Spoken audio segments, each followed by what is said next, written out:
حضرت انس رضی اللہ تعالی عنہ سے روایت ہے کہ یہودیوں کا ایک لڑکا بیمار ہو گیا تو نبی کریم صلی اللہ علیہ وآلہ وسلم اس کی عیادت کے لیے تشریف لے گئے۔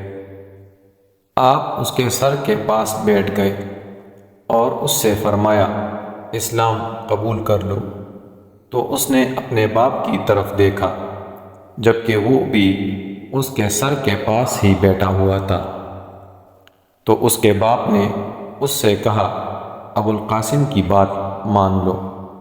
چنانچہ اس نے اسلام قبول کر لیا۔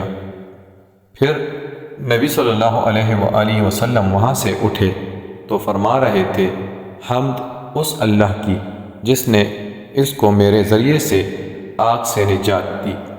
سنن ابو داود، حدیث نمبر 3095۔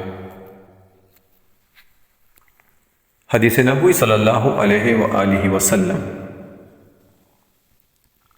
حضرت علی رضی اللہ عنہ سے مروی ہے کہ جو شخص شام کے وقت کسی مریض کی عیادت کے لیے نکلتا ہے تو اس کے ساتھ 70,000 فرشتے بھی نکلتے ہیں جو اس کے لیے صبح تک بخشش طلب کرتے رہتے ہیں، اور جنت میں اسے ایک باغ بھی حاصل ہوگا۔ اور جو کوئی صبح کے وقت عیادت کے لیے نکلے تو اس کے ساتھ 70,000 فرشتے نکلتے ہیں جو اس کے لیے شام تک بخشش مانگتے رہتے ہیں، اور جنت میں اسے ایک باغ بھی حاصل ہوگا۔ سنن ابو داود، حدیث نمبر 3098۔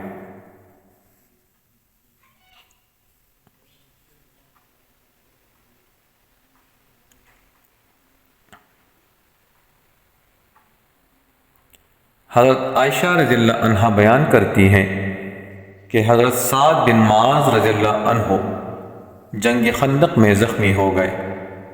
ایک آدمی نے ان کے بازو کی رگ ہفت اندام پر نشانہ مارا تھا، تو رسول اللہ صلی اللہ علیہ وآلہ وسلم نے ان کے لیے مسجد میں خیمہ لگوا لیا تاکہ قریب سے ان کی عیادت کرتے رہے۔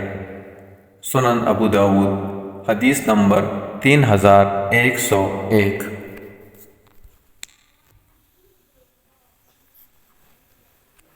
اللہ تعالی ہمیں ان پر عمل کرنے کی توفیق عطا فرمائے۔